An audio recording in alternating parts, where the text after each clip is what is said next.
I so often hear people say that they want peace and quiet in their daily busy lives.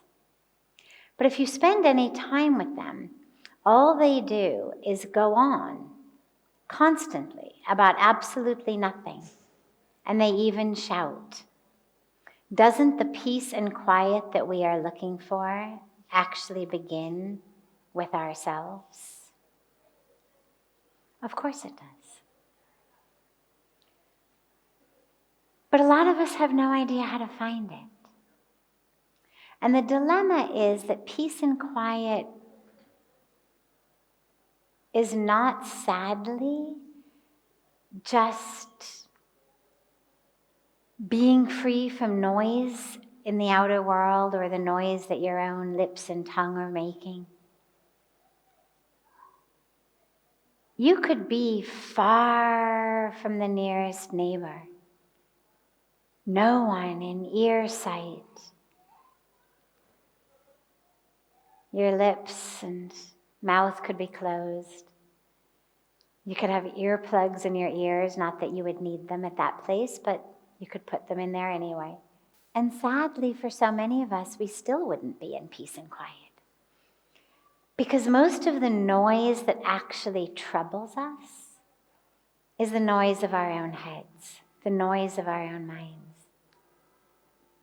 The noise in the world around us isn't nearly as troubling. It may be ever so slightly distracting, especially if you're trying to meditate until you really develop an ability to anchor within even when there is noise.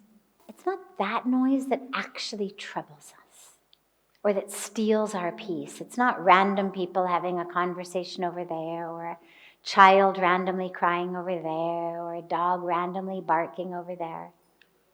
That which actually steals our peace is the noise in our own heads. And sadly, that's with you wherever you go. And so a lot of us don't even know the experience of peace and quiet. And so it would never occur to somebody to stop talking or to stop shouting, because even when they do, they're not in peace. They're still shouting in their minds.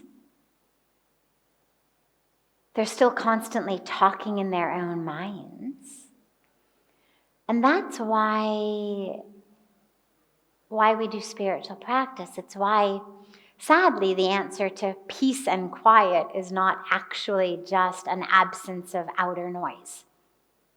If that were the case, people living in places with very, very low populations would be distinctly more peaceful. I mean, you'd be able to graph it based on the number of people per square kilometer and the peace that people experienced. But I don't think there's any such graph that shows that, people living in barely populated areas actually experience a deeper sense of peace and joy in their life, a deep quiet in their life, than people living in more packed areas experience. I don't think so. It'd be an interesting study in any case, but I don't think it would bear out. I think that people living in suburbia are, in most cases, just as stressed and just as upset and just as likely to be yelling at each other and on antidepressants or anti-anxiety pills, or to commit suicide, or to be getting divorced, or whatever the markers would be of unhappiness in our lives. I don't think that they're any lower the more likely you are to live in the suburbs or a sparsely populated area. It's an internal quiet. And that's why we meditate. It's why we pray. It's why we do our japa, our chanting. It's so that we actually can experience that sense of peace within the chaos, noiselessness amidst the noise. So if somebody's looking for peace and quiet, but they keep talking, what you can be pretty sure of is that the noise that's troubling them is not the noise of their own voice, but it's the noise in their own heads. And that until they find that, they're not really going to find the peace and quiet.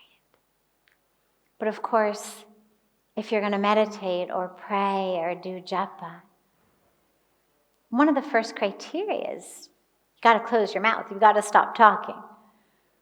So we do have to stop the constant chatter if we're going to find that sense of quiet within. It's the first step, but it doesn't give it to us automatically.